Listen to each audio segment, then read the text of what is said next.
In this simple video tutorial, I'm going to share with you how you can see your contacts' Instagram accounts. You can simply see Instagram accounts of anyone from your contacts list in just few simple steps.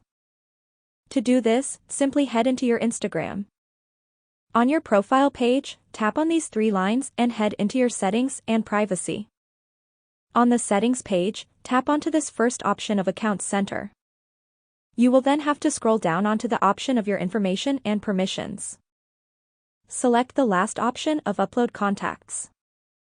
Make sure to enable this option on.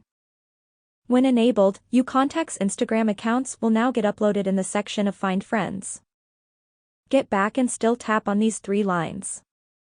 Then select the last option of Discover Friends. You will see Instagram accounts of people in your contacts list. That's how easy it is to search for an Instagram account by phone number. If you have any questions, just let me know in the comments section down below.